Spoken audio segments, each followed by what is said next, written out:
When my mind is fucking cloudy, cloudy. Need to focus on somebody. Yeah, Master P, yeah, she bout it. She understand the assignment. Hey, I've been on reckless abandon, ain't got shit to lose. I've been lost inside a dream, I probably hit the snooze. I didn't ease that label, still I gotta keep it cool. Leaving text on red, make sure my pockets green and blue. Then I put green on their heads, I call them Beetlejuice. Seen them on the evening news, kill them when I needed room. You think she a tight, she begging me to beat it loose. She's in red like Pikachu, every time I Pikachu. Shoot her up, guess I'm sliding. Left a nigga home, well phone, it's on silent. Saw these mess my fly in the clouds, we residing. Then I took her home, made her sing like a siren. She came straight out in erotic novel. She riding, she swallow you out of a bottle. She just wanna see me whining and grovel. She fly like a model, she bow, I say bravo, baby. When my mind is fucking cloudy, cloudy. Need to focus on somebody. Yeah. Master P, yeah, she bout it. She understand the assignment. Ay, I told her we don't gotta label it anything, but I think you know. If the sky above you was cloudy, then I would paint it blue. I know her ex-man tripping out like he ate the shrooms. I gave that man a memorial like from May to June. I get way too petty when I'm off the shit, so I hope these motherfuckers don't cross me again. The only L I see is in my love for revenge. Motherfucker, student loan debt and paying rent. I was on Santee Alley when the streaming check came in. Had to buy my baby Sapphire birthstone gems in the Prius bumping Thames. I told her when I pop I'm really buying her a Benz. I know love don't cost a thing, but I want to spoil you rotten like I left out some old food. R.I.P. the OB, need a headstone. Blocking everybody else out like noise canceling headphones. When my mind is fucking cloudy, cloudy. Need to focus on somebody. Yeah, Master P, yeah, she bout it. She understand the assignment. Yeah.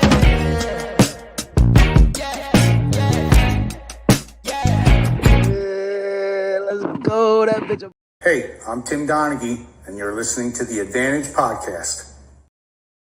Hello and welcome to another episode of The Advantage. I'm your host, Michael Fiddle. Today is Tuesday, August 27th, and on today's podcast, we are breaking down the 5-game WNBA slate for Wednesday, August 28th. We have some lines available. We're still waiting on some books to post some numbers, but me and my main man, Drew Johnson, professional poker player, you could follow him on Twitter at Ranting Johnson, want to still get some early looks on these numbers, place some small wagers, and give our kind of reads and things that we are waiting for to help you guys when the rest of the market does come online. Before we officially get started, please let me remind you guys to, that's not what I meant to say, please rate, review, subscribe to the podcast, and let me remind you guys to check out my free gambling newsletter, the fiddlespicks.substack.com. You could also check out Recovery for Athletes, the #1 online brand for all your home recovery equipment needs. Use code THEADVANTAGE for a discount off your order. Drew, let's get it popping. That was probably my worst intro ever. Like, hands down, worst intro ever. But welcome to the show. How you doing? It's been a week. You ready to talk 5 WNBA games tomorrow? Well, 5 tomorrow and 1 tonight. So all 12 teams in play in the next 36 hours.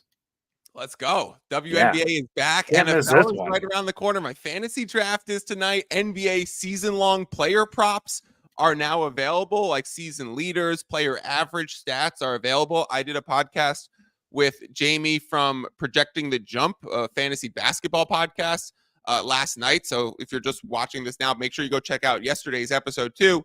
We reviewed some great player props that, you know, Drew, maybe at the end of the show, I'll throw you my lines and you could tell me which way you'd lean and see if you could figure out what my bets were, and we'll hit those. I don't know if you had the chance to see what I've already taken action on.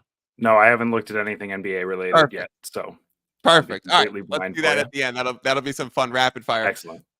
But today, like we always do, we're going to share the odds screen from FanDuel. Of course, FanDuel is not always the place where we place our bets, but it is the best odds screen that makes it the most presentable on the YouTube channel, on the Twitter stream. If you're watching live, thank you for tuning in. If you're listening on the podcast, go check out the Advantage Sports Betting YouTube channel. Subscribe to the channel because it's so much easier to watch this in video form and see the numbers, and we'll click what we're betting and we'll put it into a bet slip.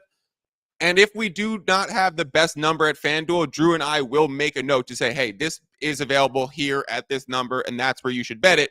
But we'll highlight it to keep us organized via FanDuel. Drew, this one starts out with a banger where we get the Connecticut Sun traveling to Indiana. The Fever looked great recently. The home court is something that you've spoken about on this podcast that seems to be ramping up in a real thing in that what do we call it? Vitamin 22 in the water in Indiana.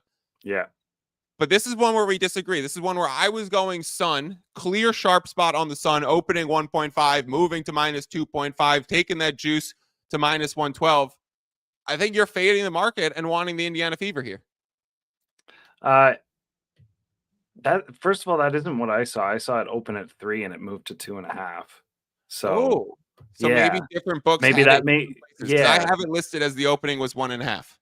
No, the first number I saw was 3, but I didn't look until this morning. So if you caught something last night, I may have missed that. Okay, mine was definitely last night. So this is great. This is awesome. So what me and Drew have just set up is the understanding that the line opened at 1.5. It moved to 3, in which it hit its resistance point and has come down to 2.5. So we are not getting back to 3, and we are not probably getting back to 1.5. So we are living in a zone where this line is going to close, barring some news that breaks, at 2 or 2.5. So betting into a flatter market becomes a time where you kind of need to either feel like you have an opinion-based edge, because you're not probably going to generate a big CLV move without some news breaking that causes you to have a high value plus EV ticket. So betting into these flatter markets becomes more opinion based, which makes sense where Drew and I are like, we're kind of on opposite sides here because we're both people who read the market, right? Was leaning Fever because he saw 3 to 2.5. I was leaning Sun because I see 1.5 to 2.5. So we're both market readers, but here we're saying the market's kind of flat, and now we're coming into it with different opinions. Does that make sense, Drew? Yeah, absolutely. So you like the Fever. Explain your love for the Fever in the spot. First of all, the Fever at home is I can't emphasize that enough. That home court advantage is really good. They're playing a tough team, I realize, in the Sun. The Sun just beat the Liberty, I believe, didn't they? Yes. So this couple of things. The Sun could be on a letdown game here. They just took down the best team in the league, right? Indiana's coming on strong. They're starting to streak. They're starting to understand each other. Caitlin Clark has come into her own. We've been over this. So I really just kind of like the 2.5 here. And I was even going to stick maybe a quarter of a unit on the money line because it's that was exactly my next question. 120. As for the total, I was leaning under, but I just think that this game, you could see a lot of shooting, and if both teams are hot, especially with Indiana at home, we might see that total balloon a little. The Sun not known for high totals. The Fever weren't earlier in the season, but lately have had some higher totals, some good shooting. But we could also see a regression game from them too, right? Because they shot so well recently against who was it? The Sparks, I believe, and some other teams. Yeah, this is the clash of the Titans in terms of play styles, right? Like Sun half court and Caitlin Clark and this new Fever offense is push. So absolutely look for those transition opportunities and drop a little bit. Like this total's in no man's land to me also. It's very hard to bet into this number because a normal Sun game is priced around 157 and a normal Fever game is priced around 169, 170. And so this to just come out in the middle is like everyone throwing up. We don't really know what it is. So good luck guessing on your action. I would lean under as well. Definitely a small move from 164 to 163.5, juice towards the over now. I also think that correlation is a nice way to play, is a backing for me on my opinion of the Sun, right? If it's going to be a lower scoring game, that fits the Sun, in my opinion, in this spot better. But I do think you're totally right, Drew. If you're going to play the 2.5, you have to also tack on some exposure on that money line because you're not generating key numbers on the spread by betting into a +2.5 to forego taking the plus money on a money line. So Drew and I are on opposite sides, but that's okay in this kind of flat market where it's a bit confusing. The best odds available are not on FanDuel for this game. If you want Drew's side and the fever, you go to ESPN Bet. There's a +120 there on the money line, and the 2.5 would actually be best at FanDuel on the -108. Yep. And then for the Sun side, you can get 2.5s at -110 across the board. And I wouldn't play 2.5 at -105 over at Bet365 currently. Say for what? For Sun? For Sun. Yeah, minus 105 for Sun, -2.5. Oh, that is interesting. Yep. I'm probably going to pick that up. All right, let's move on to the Mystics versus Sky. Now, we've been talking about the Sky in tank mode, and then we get news drop today that Angel Reese is going to be doing a podcast with Action Network and Better Collective. So hat tip to the colleagues of mine, and I'm a contributor to Action Network. So whoever set that up, I think that's a big win. It's very exciting. It's called Unapologetically Angel. I will be tuning in. I will be too, for sure. Yeah, like we know we're big WNBA fans at this point. I think the hate. I'm all in on this league. You'll never get me back out of it ever. I completely agree, and I actually think like the social media hate for Angel Reese has actually gone too far. Like if you watch the games, yeah, she misses some bunnies, but she plays with a lot of tempo and a lot of speed. So, and she's a rookie. So I expect her to clean that up over the next few years. And she's still very good. She's great on defense. She's a phenomenal rebounder. She's a decent spacer. She knows where to be on the court. Like I'm very, very pro Angel Reese. If she can just take like 5 or 10% off in the majority of cases while she's playing, she's going to be an absolute star. She has a chance to be putting up like 2020s absolutely regularly. Yeah, like you could see 6 of those a year from her, right? I was about to say I would love a Angel Reese to have like 3 2020 games in a season, 20 to 1 odds prop line. Yeah, that would be cool. All right, let's talk about the Sky Mystics game. Sky home favorites, total at 160. I don't think the Sky can want to win. I think they have trouble scoring. So the only directions that I would be looking in this game, if I was going to consider anything right now, are Mystics and under. Drew, how are you reading this game? I believe that's exactly what I have down here. Yeah, I was going to take the Mystics. The only thing that worries me about the Mystics is some game time decision injury stuff. So just keep your eye on that. Obviously, Underdog WNBA on Twitter will give you the best and quickest updates on most of that stuff. So make sure you're following them. Washington likes to play fast. Chicago probably just won't be able to keep up for the most part, in my opinion. I don't think they have enough weapons in transition at this point. The other thing is, Washington may also, like, the key injury in this game is Shakira may be out again. And Washington, I still am of the opinion that they play a little bit better without her, as they don't slow down as much, and that they're a better up-tempo team, and they should probably play into their strengths a bit better. The other thing I saw here was because Shakira's out, Dolson over on points again. Yep. Looking really nice. 8.5 That's been one currently. that you've gone to the well every time that Austin's been out on this podcast, which has been a handful of times this season. You're like, we have to play Dolson's over. Yeah. The other thing I also looked at her rebound total, and it was, at the time, I haven't looked since, it was 5.5. And I actually might want to take the under there just because of how good of a rebounding team the Sky are with Angel Reese, obviously. And that she, again, doesn't play as close to the basket as most traditional centers would, in particular Austin. And so those shorter shots that Chicago is shooting, she might not be, as close to the rim. And same with on offense, right? Yeah, still there at 5.5, minus 102 juice to be under. Yeah, so when I looked at it, it was plus 110. So to the under. Yes. And So now it's you are on -102. the right side of this. And I mean, you would have loved to get a +110 instead of a -102, of course. But Yes. playing into -102 is still close to like 50-50 break even odds. You're not paying into a heavy bookie tax where you need your break Yeah. even and implied I probability has to be a few ticks higher than that 50%. I would still play it at that number. I wouldn't play it lower. I think that's perfectly said. Okay, I haven't actively bet this game, Drew. Is there anything for that Mystic Sky game that is that Dulcin thing the one that you've actively bet, and then Yes. the under and the Mystics are general reads but not bets submitted. Is that correct? No, they're definitely spots that I haven't submitted bets, and if I'm playing them small. Okay.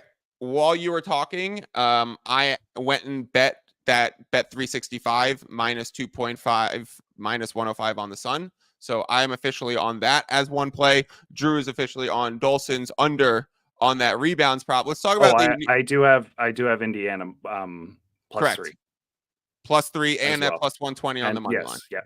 Sorry about that. All right, let's talk Liberty and Sparks. Liberty are the best team in the WNBA, bar none. The Aces look like they're struggling, but Liberty coming off of a loss against the Sun where they really couldn't get their offense generated. They actually started that game blisteringly hot and then just ice cold the rest of the way. Yeah. Sparks suck. They just gave up a 22-point lead in the highest scoring game and the worst defensive effort in the fourth quarter I've seen in a long time. Against that game Dallas. was 113-100 in regulation. When I saw that, Drew, I go, "Oh my God, was there a triple overtime game in the WNBA?" No. Regulation. Lots of fouls in that game too. Everybody was in bonus like the whole time. I'm gonna try. There were 3 20-point scorers on the wings that night. It was fun to watch, honestly. Drew, that's an NBA total of 256. Wow. If we wow. if we pace that forward. So when those Pacers lines come out and it's like 251 and you're like, is this game really going to be 140 to 121? Yeah. And you get one. Yeah, it can happen. That's what that is in NBA terms. Very interesting when you use point production to minute ratio and you extrapolate it out. All right. Liberty and Sparks, line's 12.5. The total's 163.5. Again, nothing I've actively bet. This is one of those things where we talked about right at the beginning of the show. A lot of these books, BetMGM has not put up numbers yet. Caesars has not put up numbers yet. It seems like Bet365 is just starting to put up numbers. BetRivers does not have numbers yet. So we're only looking at 2 or 3 books that have come online. So these are early reads. These are spots that we're looking towards. And the one for me in this game, let me know if you feel any differently, Drew, was probably an over in a Liberty Sparks situation because of the Sparks pace of play headed into the break and coming out of the break, because of their lackluster defense, and because the shooting and the scoring ability of literally all 5 players that take the court for the Liberty. How do you feel about an under spot? This line has not moved at all since open, so I'm not sure which way it's going to go, but I would expect it to start ticking towards the over. Yeah, I'm right with you. So I already have placed a bet on the over because that's where I expect this line to move. Great. And I'm waiting to see if the Sparks take any action right now with this 12.5 is ticked down to -108. It was -110 a few hours ago. So I'm just sort of waiting out on that, but I am going to take the Liberty small to cover. Liberty have beaten the Sparks by 10, 13, and 35. So, and the 35 was recently, like we remember I called that game incredibly wrong last week. So I expect with the Liberty coming off a loss, they'll be looking to get momentum again going into the playoffs. And I think the Sparks are gutted by injuries. And after such a heart-wrenching loss, I don't know if they are going to be able to put up as much of a fight this time. Yeah, while you were talking, Drew, I started perusing if there's first quarter money lines available, if there's half money lines available, because we know the Liberty have had trouble covering these deep spreads. They've struggled in second quarters, but they've been one of the best first quarter teams in the W. Now, can you apply these season-long trends to a one-off specific game in LA? You could, but whether or not it's going to come to fruition is 55-45 split. So there's big chances in both directions. But if the Liberty are one of the best first quarter teams, and if they're minus 900 on the game, and they're minus 12.5 on the spread, the combo of New York Liberty to win first quarter and win the game at minus 210, that's genuinely a little interesting. That feels like fair value. I would agree with that. That's never a bet type that I make. I don't make those combo bets because they are parlays. That's a parlay of first quarter money line and Liberty money line. That is a correlated thing. It is you're placing a straight bet, but don't get it twisted. You're betting a parlay. Despite not putting in 2 legs, you need 2 legs of outcomes for that bet to hit. So whether you're betting player to have a double-double, that's a 2-leg parlay. Player to have a triple-double, that's a 3-leg parlay. So understand these things, but I just did see that, and I was like, that's probably actually a fair price on that particular line. But it seems like the over is the official play for the show here. Yeah, I'm definitely playing the over. All right, Dream and Storm. Kind of opposites of team names, right? All right, so they're in Seattle. Storm were a team that I loved backing against the spread and overs, but it really hasn't panned out for them in the last few weeks. So I've kind of backed off that a little bit and feel like I've done that in the right time. This line opened 7.5. This total open 157.5. There's been absolutely no movement on the board that I've seen. I really don't have much feel on this game. 7 key number in the WNBA, 160 key number in totals in the WNBA, because that's exactly what 4 points a minute would get you. So you're asking for less than 4 points a minute versus slightly over if it was north of that 160. That's why I use that as a key number. So for this, I'm just like, I'm not sure which way this is going to move. I don't have strong opinions on this game. It feels very fairly priced. And these are the openers without much information from the market. I don't have any opinions, Drew. Yeah, I literally think the same thing. My notes on this one were both squads I've seen are kind of going away from what they were earlier in the season. So I really have no idea what's going on. I know Atlanta has been better with players coming back from injury, and that's been good for them, but they are having some players listed as potentially being out in this game again. And Seattle, I just don't trust. Just because lately, like you've said, they've kind of not been able to perform as well as they were earlier in the season. So I think this is just literally a stay away. Did this Lynx Mercury just move right in front of our eyes to 163? Was it 163.5 a second ago? Maybe. Okay, well let's move on and talk about that, because that's something I'm going to bet right now. It's something I was going to talk about on the show. It's still available at ESPN Bet at that 163.5 at minus 110. So definitely go over there, grab that Lynx Mercury. I could share it on the screen in 1 second. You mean under? You can get it at 163.5. Go under. Right, because exactly. It's going to 130. Yeah. Yes. Sorry, I don't know if I'm moving tabs here, but look, I'm going to share it on the screen. You guys can see it's right there on ESPN Bet, and I would definitely recommend making that play. This is the Lynx are a team that we love backing unders for. They're one of the best defenses in the W.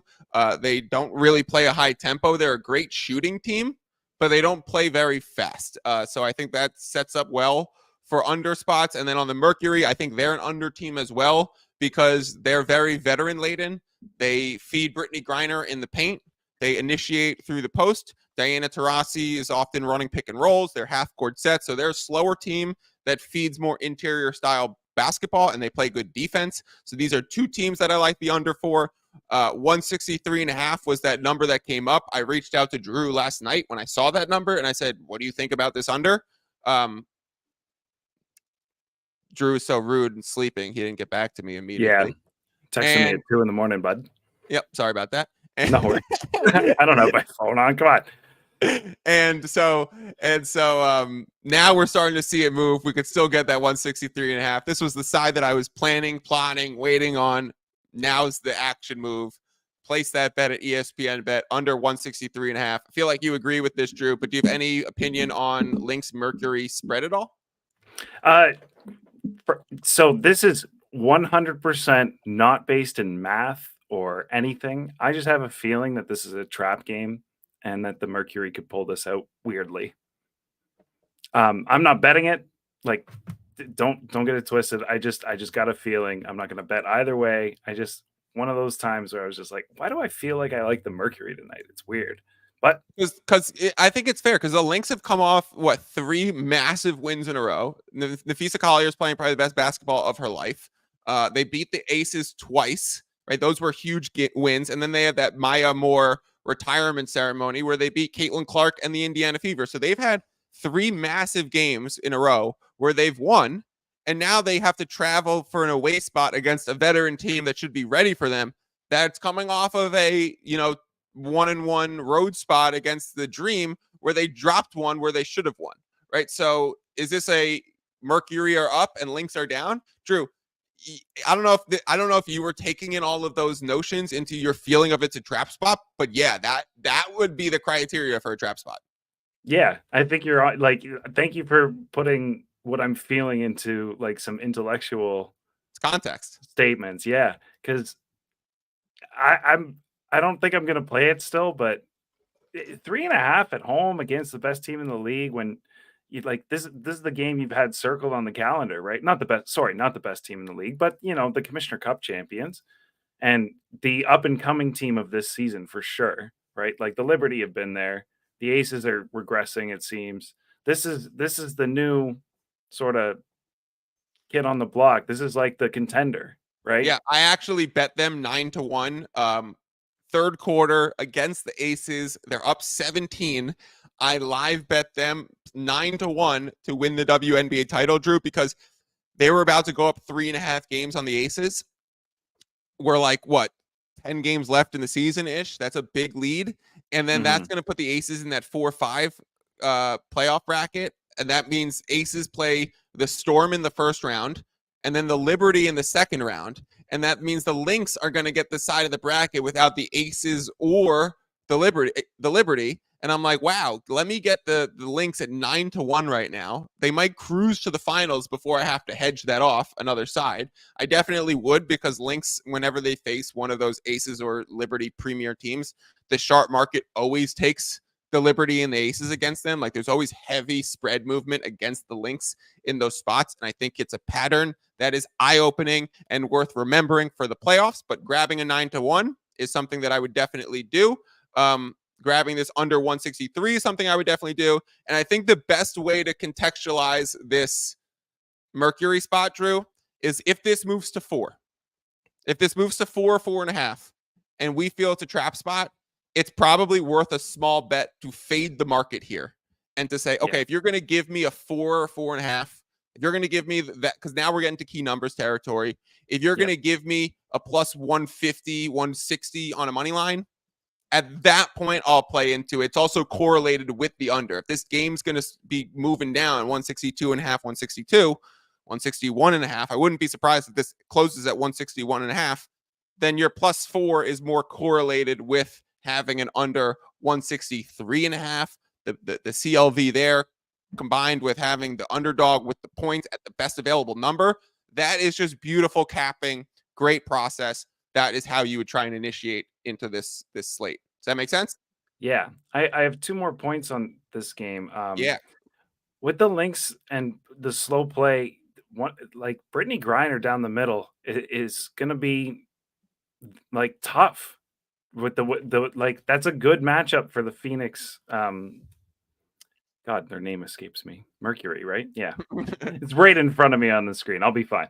The other thing I just noted was the strength of schedule left for the Lynx. They have New York and Connecticut in September as 2 of the last 3 games. The only other team they play from here on out, other than Phoenix, is Indiana. Every other team is tanking. It's a diet of 2 games of Chicago, a Dallas game, Washington game, a Los Angeles game left, etc. So if I pull up the WNBA title odds, you could get a plus 650, which I would do. Like, grab the plus 650 on the Lynx at BetMGM right now, because that's down to 425 at Caesars, Drew. Mm-hmm. Like, And if you might you be could able get to play that back in the finals, right? Like if they yes, make the finals, that would be absolutely the plan. That would be absolutely the plan. Let me ask you this question, Drew.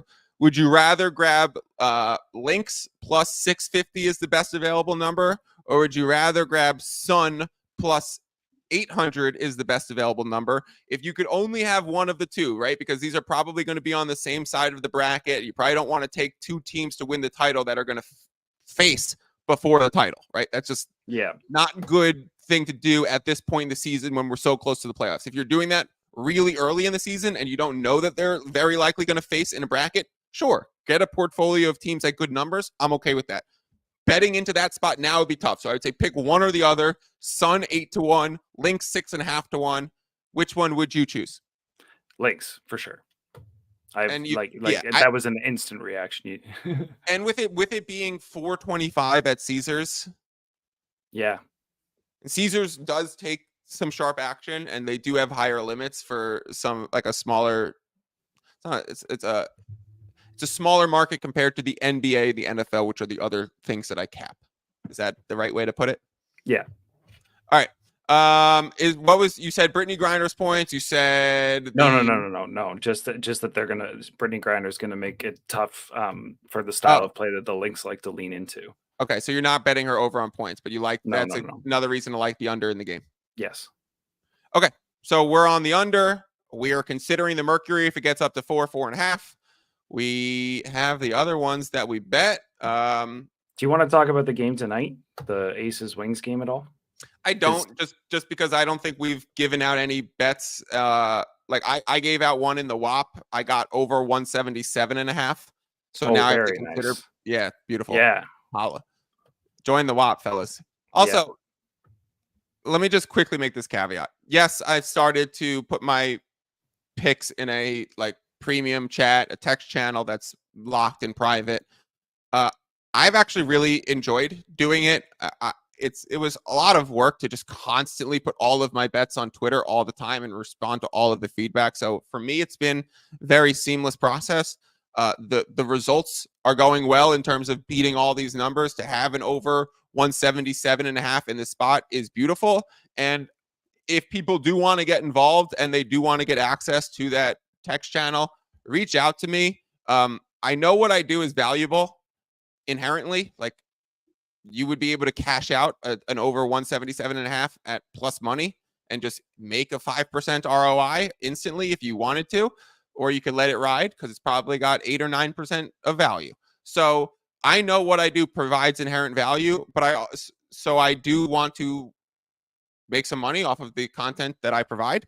But I don't care to be like super exclusive and lock in whatever. So if people are listening to this thing and they go to my WAP page and they realize it's $100 a month and you say, I don't bet that big, or I can't afford that right now, reach out to me and say, Mike, like this is my unit size. This is the way that I bet, or, hey, it's hard for me to afford that. So can I get a reduction for the first 3 months? And then if we're winning, it'll help pay for itself. I'm very open to helping you guys get access. And then hopefully those bets start to matriculate. Then it will start to pay for itself and then some. So although I am starting to put my picks in a private spot, I don't mean it to be exclusive. So please reach out to me if you feel like you want to be involved. And it's been going well in terms of getting great numbers, technology's working out and all that stuff. Drew, should we talk those NBA props? Is there anything W related that you wanted to discuss?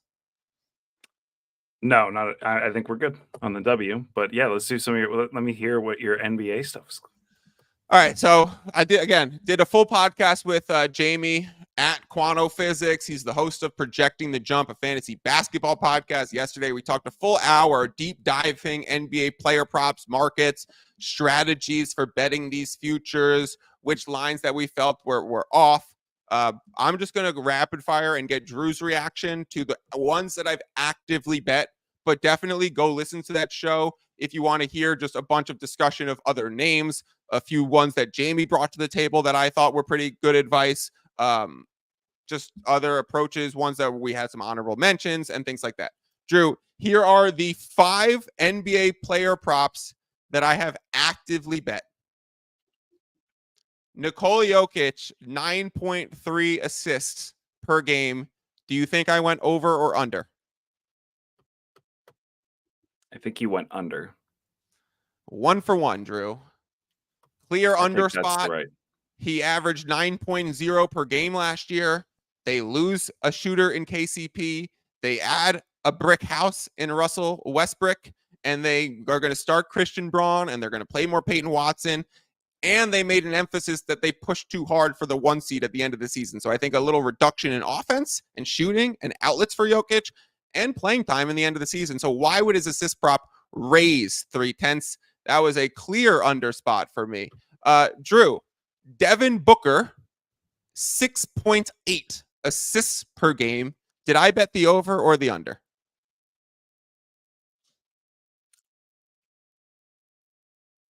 Over. I definitely bet. That was an under spot because they added Tyus Jones at point guard. So I was like, and if Beal's healthier. Right. Right. I forgot about that. Yeah, then he's 1 just for gonna get 2, 50%. 50%. All right. Well, hey, let's see if we could get a good cash rate that'll make us profitable. Because then if you hit 4 or 5, I'll say, let me hit 4 or 5, and I'll take it. Booker can have over 6.8 assists. You could go 5 for 5 if I end up going 4 for 5, Drew. Bam Adebayo, 10.0 rebounds per game.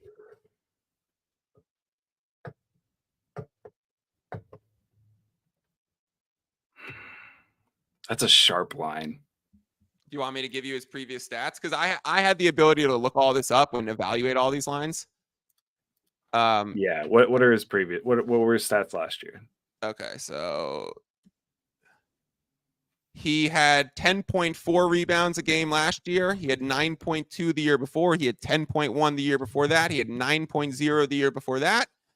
And they drafted a center in the first round, Kyle Ware, who's balling in summer league and looks like he's a starter as Bam Adebayo excels at the power forward spot next to Anthony Davis as Eric Spoelstra coaches Team USA in the Olympics and watches Bam produce in the power forward spot and draft a center producing in the summer league.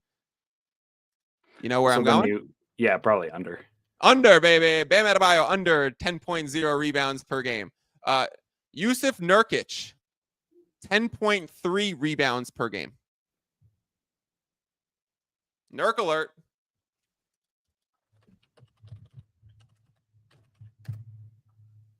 How many? Sorry, in Phoenix? Yep, 10.3 rebounds per game. They added Mike Budenholzer as a coach this season. Budenholzer plays his players less minutes than Frank Vogel. They added Mason Plumlee for depth at the center spot. Nurkic always gets hurt. He didn't get hurt last season. Rare one where he stayed healthy and played 28 minutes a game. So you get a coach that plays less minutes. You get one of the premier backup bigs in the league in Mason Plumlee. He's one of the most best backup centers, a la Naz Reid-esque. Drew, 10.3 rebounds. Where'd I go? Under. The next one is Buddy Hield's. Yeah, that's right. The next one is Buddy Hield's 3-pointers. 2.8 3-pointers made per game. Now, Buddy Hield joins the Warriors after he fell out of favor with the Indiana Pacers, was traded for a bag of chips to the Philadelphia 76ers, fell out of rotation with the 76ers, and he's now expected to go to the offense of the Golden State Warriors and fit into a ton of movement and motion as they start Curry Podzemskis as their guard spots, and they also signed DeAnthony Melton off the bench. So I don't know where 28 minutes and 8+ 3-point attempts are coming for Buddy Hield in this offense. Drew, I went under here. How do you feel about Buddy Hield? 2.8 threes made every game? I highly doubt it. Like, from what we saw last year, and it could be different with Curry though, right? Like, how many of the shots are he going to get that's open? I like the under, but I wouldn't have played anything. Fair enough. I think that was the one I was most hesitant about because he's one injury away from having the opportunity to put up 12 threes a game. Yeah. But if this team stays healthy, and I also think there's a chance think the biggest chance here is that Steve Kerr just fucking hates Buddy Hield. Like this is just not going to work. Not like as a person, as a player. Like I look back to Kelly Oubre and when Oubre was in Golden State and it just didn't work. Like that is just not the style of player for Steve Kerr. Kelly Oubre is very good in other places. Like he's been phenomenal for the 76ers. Tsunami Poppy, also the most handsome man in the NBA. So I ain't wrong, Drew. I ain't wrong. That man is gorgeous. So the confidence allows you to say other men are good looking. And so and so I have no qualms with it. I just right. He's GQ, Tsunami Poppy. So anyways, that haircut Jimmy Butler had a couple of years back. That perm he did? Oh yeah. I mean, sorry, what? Those were my 5 that I've actively bet. Jokic under 9.3 assists. I really like that one. Love that one. Booker under 6.8 assists. Already moved to 6.5. Buddy Hield under 2.8 threes. Bam Adebayo under 10 rebounds. Yusuf Nurkic under 10.3 rebounds. All unders from me. It's been a market that I've done very well in the past few years, so I'm hoping it continues. Drew, any last thoughts, parting thoughts, things you want to talk about? I just think that I think you're right to be leaning under on as like a lot of player props and early season stuff, right? Just there's always the possibility for injury. Like, so if it's not like if they have a rough start to the season or something like that, and then something happens, or if they have something nagging or whatever, right? If any injury happens, let's use Halliburton's hamstring last year or whatever he was dealing with, right? And then you deal with that whole ramp up period where they're going to come back and play 16 minutes the first night, 18 minutes the second night, 20 minutes this third. Then we're going to have a week at 24 minutes cap. Then we're going to have another week at 28 minutes cap. Okay, now we'll play you 32 minutes 3 weeks after you've actually returned to the court. Those games, in terms of betting an under for player averages, are the breadwinners, right? Yeah. Those ramp up games. Hey, I don't want you to be hurt. I want you to start feeling better. I want you to slowly get healthy. Those are boosts to unders because you end up, having 8 points in 16 minutes, and that's all you're out there for. Halliburton would have 6 assists, and it's like whatever. Halliburton is also below Trae Young on assist leader. Why would Trae Young be projected for more assists this season than Halliburton? I thought that was off. That is off to me. If you could bet assist there's leader, way more options for Halliburton to throw to and get a bucket in transition. First of all, the Pacers are a way better 3-point shooting team. Like, what are we talking about here? What? I thought it was maybe it's all the lob stuff. I was so confused by this line. This was one that Jamie brought to me, and he was like, do we just take Trae Young and Halliburton because they're both plus money and no one else is going to come close to them too? And I looked at it and I go, well, why don't we just take Halliburton? Because Trae Young at plus 135 is it. I don't like. Is it? Just I don't see the value there. I'd want that to be at least 160, 170. Like, he might be playing 20. He might be not playing much towards the end of the season. They might fucking suck. Yeah, there might be a lot of fourth quarters where the Hawks are down 20 and he's not out there for the last 2 minutes. There's the other thing. It's like the Pacers are deep. So when injury time comes, which it's going to come to every team this year, as it always does, he's still going to have options. And it's a per game average. It's not total assists. So it's like if Halliburton does get hurt, you just need him to qualify. And this is one thing I did not mention on the pod yesterday. Yeah, what's the games played needed? There you go, Drew. What's the games played needed to qualify to be a stat leader at a per game average? If you play 35 games and you average 4 3-pointers per game, do you win the award for threes leader average? You do not. You do not. The way the books reflect who the league leader is in season averages, per game averages, is if you hit the minimum criteria set by NBA to be a statistical leader in the way that they reflect on their awards. This has been something that the NBA has had way before even the 65-game criteria for awards was set. To be a season leader and to be a scoring leader, scoring champ, whatever, all those things, you have to play. It's dependent. I think it's dependent on the category or the award. It's between 50 and 58 games. It's not between. It's either 50 or it's 58. Okay. So I'm not exactly sure which it is, but you do know that you do need your player to hit that point. And if your player gets injured and plays 49 games, your ticket is lost. It's not void. Ooh.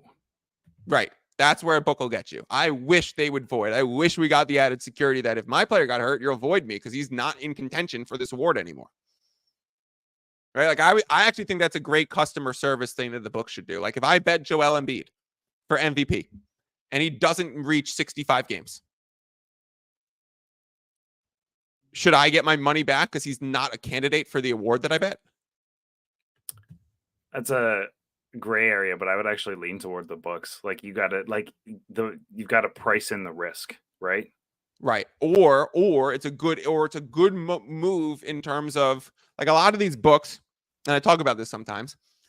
They're not always doing what's black and white is the correct thing for me and you as pro gamblers, right? Oh, in a pro gambling market, if a player gets injured, you don't pay back his props because injury is baked into the over-under for that particular game. So if he gets injured in the first quarter or on the first play, we're not refunding everyone who bet an over on this player. That's not how this shit works. However, we also realize we're not the CEO of DraftKings and FanDuel and Caesars and whatever, and they have different motivations in always doing the black and white gambling thing. They want to do things that are good for customer service. They want to do things that'll get players to come to them and choose their book. They want reasons that someone will bet at DraftKings if they refund a first quarter injury. Those are so rare that DraftKings says, all right, we'll bite the bullet and refund some first quarter injuries if that means they're going to keep betting their props with us for the insurance that they think we might refund them in the future. So we have to understand that the motivation of these sports books are different in some circumstances, and that affects the way some of these markets and odds are available. Yeah, it would be interesting for a book to maybe offer like for one season, like if your guy, if there's an injury that keeps your player, and it has to be an injury or something like that, like documented, etc., through the league, that prevents your player from playing 58 games, will refund your money. But it would be like this season only. And do you know how many people would immediately move a bunch of money over to those sites? Or can you offer an insurance? Like when you play blackjack and the first card's an ace, you can get that insurance. That's an interesting. You should stop talking. We're giving the books ideas. Stop. No more. I know where you're going. And no. I will say this as we end up. I will be making an announcement tomorrow afternoon, which will be explaining my football content on the Advantage Sports Betting Network this season. I'm very excited to be announcing what the football content is going to look like. I think it's going to be very exciting. I think Drew just alluded to a few things in there that will connect the dots in the future. Me and Drew will be back breaking down WNBA next week. We will always find the slate with the most games. Maybe we'll try and fit in 2 because this is the last week before we get NFL stuff rolling. We have that one low week because we have 3 preseason games and not 4. The last thing that I'll say, I've been considering making a fantasy football league for Advantage listeners. If that's of interest to you guys, I'm so undecided if I want to take on the project of like the work of setting it up, inviting people. Like it's a capacity and manpower thing. But if there's enough interest, I would love to play some fantasy with you guys. So, and a few people, there's probably 4 or 5 people who have reached out to me to say, would you set up a league for people who listen to the podcast? It'd be fun to play against other gamblers in a fantasy space. If that's of interest to you, reach out to me and let me know that you would be interested in a fantasy football league. To do it, I would only do it for like $100 entry, and we're doing an auction draft. I'm not doing no snake draft for booger eater bullshit. Auctions, bring your gonads and $100. If that interests you, reach out to me on Twitter. Thank you to everyone for tuning in. Thank you to Drew Johnson for helping me out today. Always bringing down some great WNBA content. And as always, peace out.